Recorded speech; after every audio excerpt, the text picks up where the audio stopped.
ابھی جی ابھی انتظار کرو. چلو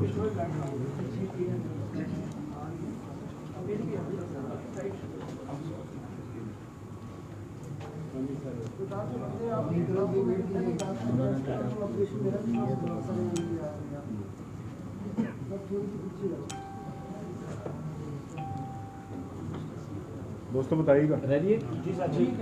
بسم اللہ الرحمن الرحیم نحمده ونصلی علی رسولہ الکریم. آج پوری قوم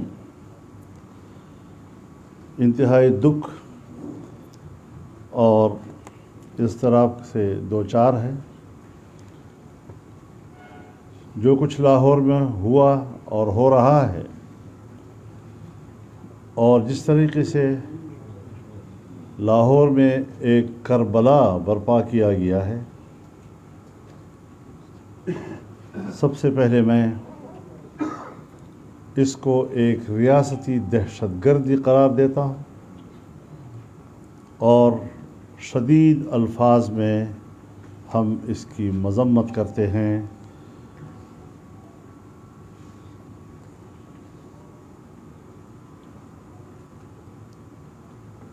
ناموس رسالت کے تحفظ کے لیے آواز اٹھانے والوں کو گولیوں سے بھون ڈالا گیا ہے.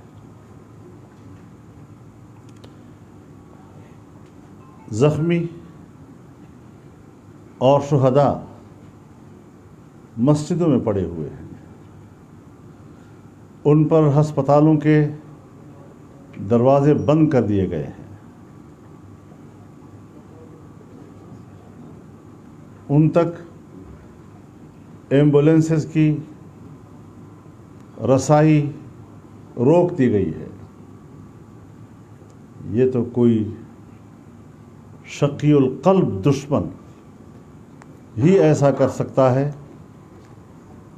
جس طرح امریکہ نے افغان طالبان کے ساتھ گوانٹانامو میں بھی کیا. آج وہی کچھ لاہور میں ناموس رسالت کے تحفظ کے لیے اٹھنے والے جوانوں کے ساتھ کیا جا رہا ہے.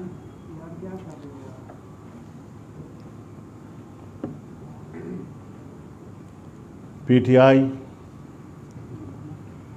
جس نے خود اس ملک میں اپنی سیاست کا آغاز دہشت گردانہ اقدامات کے ساتھ کیا، 126 دن کا مظاہرہ، سپریم کورٹ کی توہین اور پی ٹی وی کی بلڈنگ پر قبضہ، یہ ساری چیزیں اس پاکستان کی تاریخ کا حصہ ہیں. جو لوگ ملک کی تذلیل کریں، جو لوگ پاکستان کے عقیدے اور نظریے کی توہین اور نفی کریں، ان کو تو ریاستی پشت پناہی حاصل ہو، لیکن اگر کوئی اس بات پر احتجاج کرتا ہے کہ فرانس میں یا ڈنمارک میں یا یورپ کے کسی ملک پہ جناب رسول اللہ صلی اللہ علیہ وسلم کی توہین کی گئی ہے اور ہم اس پر احتجاج کرتے ہیں، اس کے لیے یہاں پاکستان مذبح خانہ بن جاتا ہے. ایک اسلام کے نام پر بننے والا ملک، آج اس میں نہ اسلام محفوظ ہے، نہ ناموس رسالت محفوظ ہے، نہ عقیدہ ختم نبوت محفوظ ہے. اور اسی حکومت نے اس ملعونہ کو بیرون ملک بھیجا جو توہین رسالت کی مرتکب ہوئی تھی، اور بڑے فاخرانہ انداز کے ساتھ کہا کہ ہم نے اس کو پاکستان سے باہر بھیج دیا ہے اور اس پہ ہم کامیاب ہیں.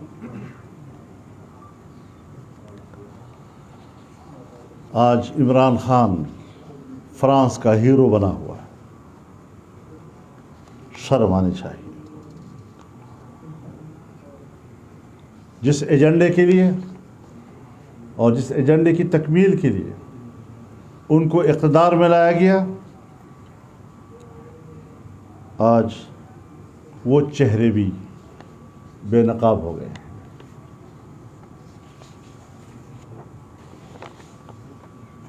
مسلمان امت مسلمہ پوری دنیا میں اس وقت مظلوم ہے، لیکن برداشت کا دامن تھامے ہوئے۔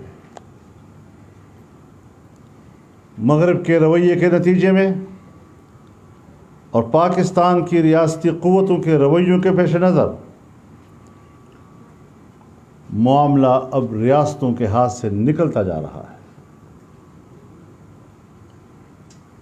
کب تک ہم برداشت کرتے رہیں گے؟ کب تک ہم قرآن سوزی کے مناظر دیکھتے رہیں گے؟ کب تک ہم جناب رسول اللہ صلی اللہ علیہ وسلم کی عزت و ناموس کو رونتے ہوئے دیکھیں گے؟ اب مزید برداشت نہیں کیا جا سکتا۔ اگر مغربی دنیا کو یہی کھیل دیکھنا ہے تو امت مسلمہ پھر تیار ہے اس کے لیے، ہم ہر قربانی دینے کے لیے تیار ہیں۔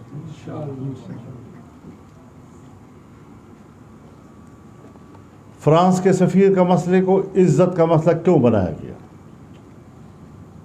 ٹھیک ہے، ہر چیز کے کوئی نقصان دہ پہلو بھی ہوتے ہیں، لیکن اگر وہ پاکستان کے 22 کروڑ مسلمانوں کے عقیدے کو رونتا ہے،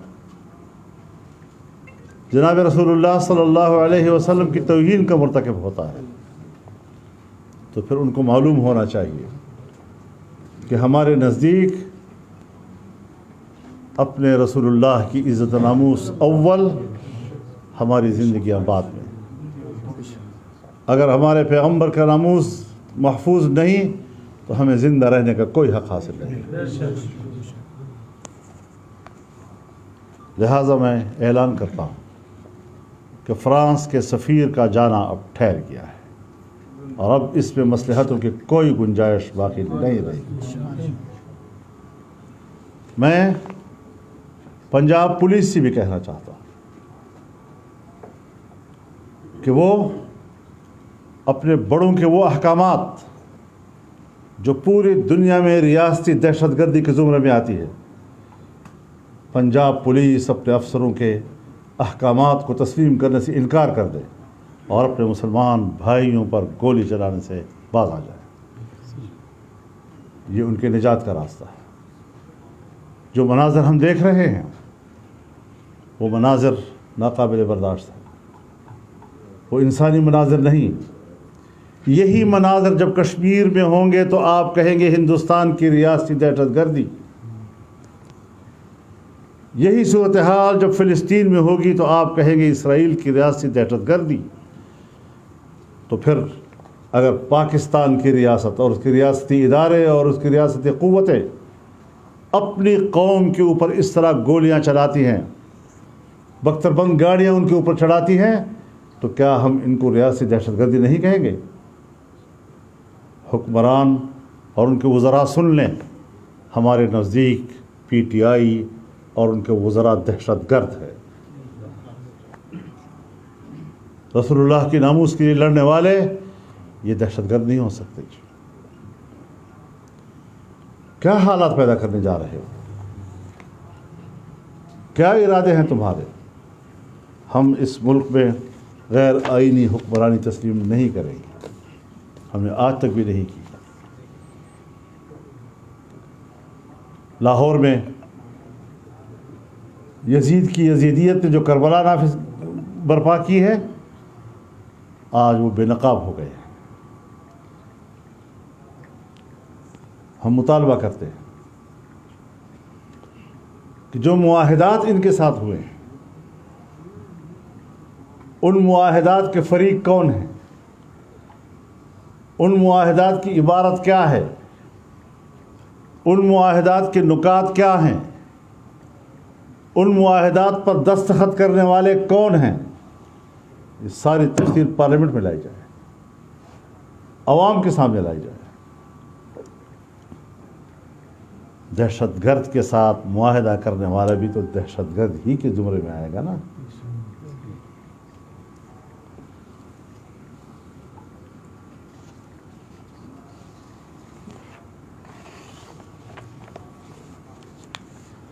ہم اب بھی سمجھتے ہیں کہ صورتحال کو عقل مندی کے ساتھ حل کرنے کی طرف اقدامات کیے جائیں.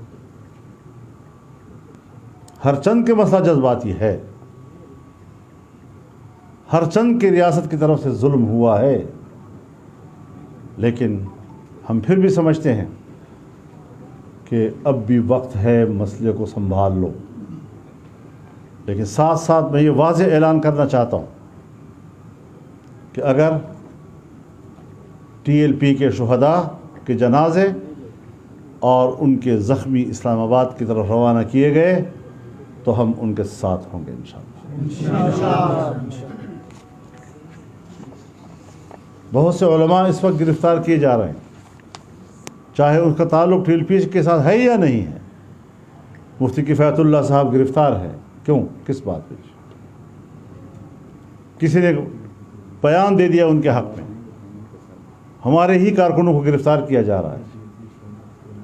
بابا ہمیں ہاتھ مت ڈالو، مشکل ہو جائے گا تمہارے لیے.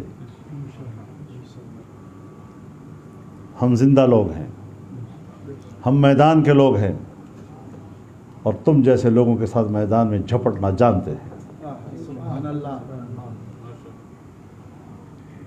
ہم نے ہمیشہ امن اور نظم و ضبط کا مظاہرہ کیا ہے. ہم نے 14 ملین مارچ کیے، آزادی مارچ کیا. ہم نے دنیا کو بتا دیا کہ مذہبی لوگ کس قدر منظم ہوتے ہیں اور کس قدر وہ پاکستان کے امن کی حفاظت کرتے ہیں. لیکن شاید آپ کو مذہبی لوگوں کی امن پسندی قبول نہیں ہے. آپ ہر قیمت پر دنیا کے سامنے مذہبی دنیا کا ایک تصویر پیش کرنا چاہتے ہیں جیسے یہ بڑے دہشت گرد لوگ ہیں. آج بھی جو تم نے کیا ہے لاہور میں، تم نے امریکہ اور مغربی دنیا کے سامنے مذہبی لوگوں کی ایک تصویر رکھنے کی کوشش کی ہے. لیکن ہم نہ پہلے دن سے مروب ہیں اس فلسفے سے، نہ آج مروب ہیں. ہم بڑے خودداری اور خود اعتمادی کے ساتھ اس ملک میں سیاست کر رہے ہیں، اور ہم بڑے دو ٹوک الفاظ میں آپ کو کہتے ہیں کہ تم دہشت گرد. اور انشاءاللہ آپ کے خلاف یہ جنگ پہلے دن سے شروع ہوئی ہے، اب تک جاری ہے، اور انشاءاللہ تمہارے اقتدار کا دھڑ تختہ ہونے تک یہ جنگ جاری رہے گی انشاءاللہ. مغربی دنیا سے اختلاف کو ہم جانتے ہیں، مغربی دنیا بھی جانتی ہے کہ مسلمان ایک قوم ہے، مسلمان ایک امت ہے. مسلمان اپنی ترجیحات رکھتے ہیں، امت اپنی ترجیحات رکھتی ہے. اور جہاں پر بھی جناب رسول اللہ صلی اللہ علیہ وسلم کی ناموس کا تصور ہوگا اور ناموس کا مسئلہ آئے گا، مسلمان سب کچھ لٹا دے گا. مولانا، ختم نبوت کے ساتھ ساتھ مذہبی جو فورسز ہیں، مذہبی جماعتیں ہیں، ان کو کچلنے کے لیے یہ ظاہر ہے، یہ تو ایجنڈا ہے پہلے دن سے.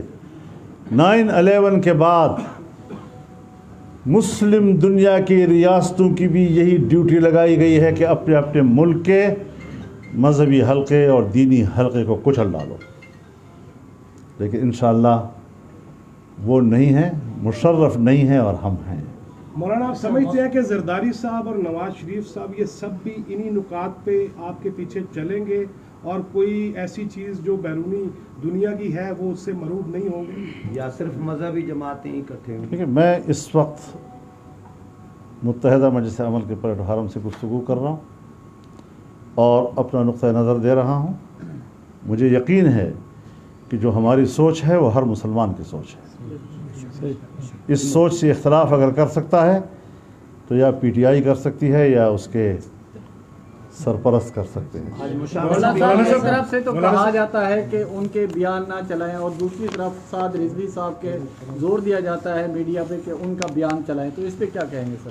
میرے خیال میں میڈیا کو آزاد ہونا چاہیے، اور میڈیا کو یہ ساری خبریں چلانے کی اجازت ہونی چاہیے. یہ جو پابندی لگائی گئی ہے، اگر ان کے اقدامات کوئی جائز ہوتے، اگر ان کے اقدامات کہ پبلک میں کوئی مقبولیت ہوتی تو آج وہ میڈیا سے کہتے کہ چلاؤ.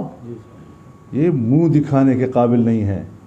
عوام سے منہ چھپانے کے لیے انہوں نے میڈیا پر پابندی لگائی ہوئی ہے کہ آپ نے یہ مناظر نہیں دکھانے.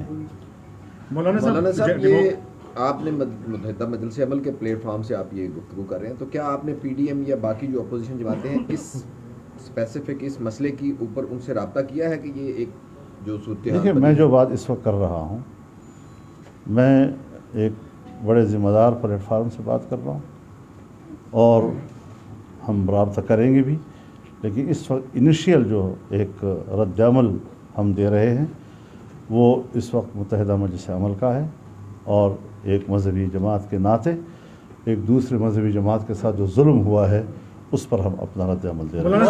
مولانا صاحب یہ مذہبی جماعت صاحب نے پہیہ جام ہڑتال کا اعلان کیا ہے کہ آپ اس کو سپورٹ کریں گے؟ بالکل کریں گے. مفتی منیر الرحمان صاحب اور ہماری سوچ ایک ہے. مولانا صاحب کرتے ہیں پی ٹی ایم کی جی جو جماعت کے ساتھ جو پرابلم ہو رہی ہے, آپ اس کے حمایت کا اعلان کرتے ہیں مکمل ٹی ایل پی کی؟ مولانا صاحب سے میرا سوال وہی یہ بات کی ہے نا مولانا صاحب میرا سوال یہ ہے کہ یہ لوگ سیاست میں نہیں تھے, اچانک ایک سیاسی جماعت بنی, اس کو الیکشن لڑایا گیا اور اب اس پہ اچانک سے پابندی لگوا کے میں کسی جماعت کے داخلی معاملات, اس کی تنظیم, اس کے قیام, اس کی تسلسل سے میرا کوئی تعلق نہیں. لیکن جس کے ساتھ بھی پاکستان کے ایک جمہوری ماحول میں اس قسم کا واقعہ ہوگا جس طرح لاہور میں کل سے ہو رہا ہے, تو پھر اس پر ہم اپنا مولانا ایک سوال یہ بھی کیا جا رہا ہے کہ یہ جو آج کا واقعہ ہے, اسپیسیفک آج کا واقعہ, یہ ختم نبوت کے ساتھ لنک تو کیا جا رہا ہے لیکن یہ سعد رضوی صاحب کی گرفتاری کے خلاف ہے بیسیکلی, یہ ایک سوال ڈسکس کیا جا رہا ہے. اب ظاہر ہے جی کہ اس قسم کے اقدامات میں جب لوگوں کو آپ گرفتار کریں گے, جب لوگوں پر گولیاں چلائیں گے, تو اس کا پیچھے کوئی سبب ہوگا, کوئی وجہ تو ہوگی. اس طرح تو نہیں ہے کہ آپ کسی کو بس راستے میں جاتے ہوئے قتل بھی کر دیں اور اس کو لاش بھی کھینچ لیں, اور یہ تو مولانا صاحب ضرور اس کے پیچھے کوئی مقاصد. دیکھیے آپ جمہوریت کی بات کرتے ہیں اور ابھی آپ نے کہا کہ جمہوری جہاں پر بات کی جائے گی تو ہم ان چیزوں کی مذمت کریں گے. انہوں نے بھی ایک جمہوری طور پر ایک سٹرگل کی اور سیاسی دھارے میں آنے کی کوشش کی. 2.5 سال یا 3 سال ہو گئے, انہوں نے بھی جب سیاسی دھارے میں آ کے سٹرگل کی تو آپ لوگوں کی جو اپوزیشن جماعتیں تھیں انہوں نے بھی اس کو ایکسیپٹ نہیں کیا ایز اے پولیٹیکل فورس. اس کی کیا وجہ تھی جو آپ اب جا کے اس کو ایکسیپٹ کیا؟ دیکھیے میں ابھی بھی بہت زیادہ آگے نہیں جا رہا ہوں. میں ایک خاص موقع کے اوپر, آپ کو یاد ہونا چاہیے کہ جب 2 سال پہلے ہم نے سب سے پہلا ملین مارچ کیا غالباً سکھر میں, تو اس وقت مرحوم خادم رضوی صاحب گرفتار ہوئے تھے, اور اس پہلے ملین مارچ میں ہم نے ان کے ساتھ یکجہتی کا اظہار کیا تھا. یہ نہیں ہونا چاہیے. اختلاف کیا جا سکتا ہے, اس کے مقاصد کیا ہیں, اس سے آپ کا اتفاق ہے یا نہیں ہے, لیکن اگر ایک ملک کے اندر پی ٹی ایم جیسی قوم پرست, انتہا پسند, دہشت گرد تنظیمیں پنپ سکتی ہیں, تو پھر ایک مذہبی جماعت کے لیے یہ گنجائش کیوں نہیں ہے؟ کیا انہیں پی ڈی ایم میں شامل ہونے کی دعوت دی تھی آپ نے؟ نہیں, ایسی کوئی بات جو فری اینڈ فیئر الائنس بنایا گیا تھا. اس سوال پہ سوال کرنے کا آج شوق کون کون شریک ہوئے, مشاورت کی آپ نے, مہربانی. آپ کو میرے دروازے سے باہر سوال کرنا آ جائے آگے آ جائے.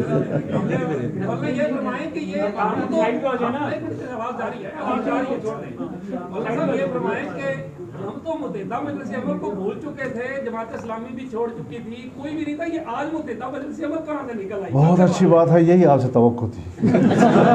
مہربانی.